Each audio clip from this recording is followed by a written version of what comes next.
C'est cette ambiance qui a lancé les hostilités de la Journée internationale de la jeune fille édition 2023, célébrée en différé par CARE International Bénin Togo, en collaboration avec l'ONG Vie et Environnement, les 27 et 28 octobre 2023 à Molenville et Gorgounou, sous le thème « Investis dans les droits des filles, notre leadership et notre bien-être ».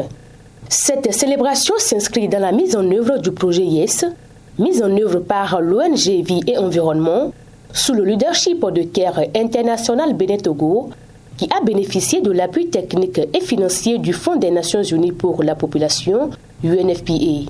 Selon les statistiques, les filles dans le monde entier et dans notre pays, le Bénin, sont victimes d'inégalités de tous ordres, de maltraitance et d'exploitation.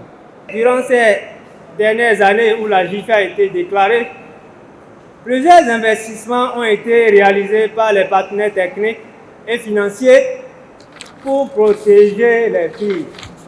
Ces investissements se sont accrus au cours de ces 5 dernières années où le gouvernement béninois a pris des résolutions fermes et introduit des réformes allant dans le sens d'assurer la protection totale aux filles et de leur permettre d'éclore leur potentiel essentiel au développement du Bénin.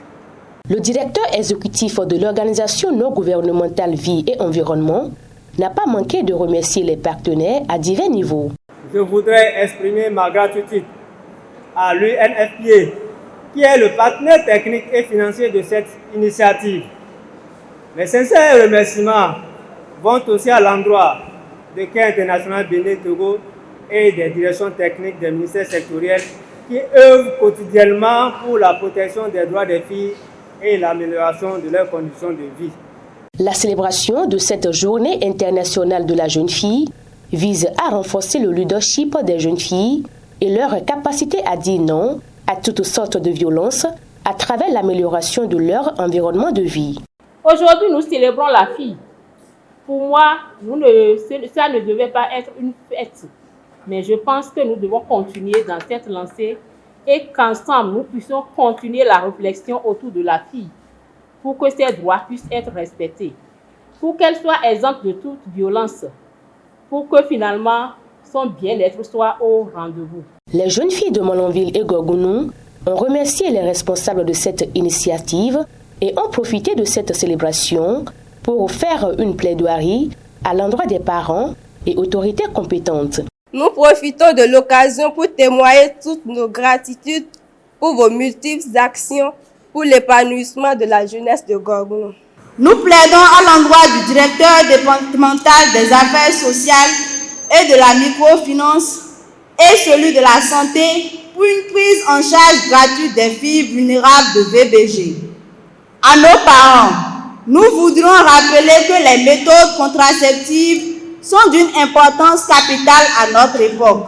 Le directeur départemental des affaires sociales et de la microfinance de la Liborie et la représentante du directeur départemental de la santé ont salué cette initiative, remercié les partenaires et se sont engagés à jouer leur partition pour le bien-être de la jeune fille. Nous avons apprécié l'initiative, c'est pourquoi nous avons voulu l'accompagner. Je voudrais les féliciter et les encourager à continuer sur cette lancée.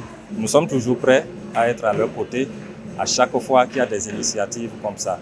C'est l'occasion pour moi de remercier une fois de plus, au nom du DDS, l'ONG Vie et Environnement pour tous les efforts visant à améliorer les conditions de nos jeunes filles et des femmes du département. Le représentant de la première autorité de Gorgounou se réjouit du choix porté sur sa commune pour abriter cet événement et rassure de son entière disponibilité à œuvrer pour l'épanouissement des jeunes filles de Gorgounou. Le message de plaidoyer n'est pas tombé dans les oreilles de sourds et sera transmis à qui de droit. Je vous rassure que l'accompagnement de la mairie ne fera pas défaut pour le respect des droits sexuels et reproductifs des adolescents et jeunes dans la commune de Gorgounou. Le point focal de l'Office central de la protection des mineurs, de la famille, et de la répression de la traite des êtres humains OCPM rassure et interpelle les jeunes filles. Des dispositions légales en la matière sont prévues contre les auteurs. Chères filles, je n'ai qu'une doléance à votre endroit, c'est de prendre soin de votre corps, car à l'étape de votre vie, les études valent plus que tout. L'ONG Vie et Environnement, à travers cette célébration de la Journée internationale de la jeune fille, entre en droite ligne avec les objectifs de Care International Bénin Togo et son partenaire technique et financier UNFPA, qui est de vaincre la pauvreté et de parvenir à la justice sociale.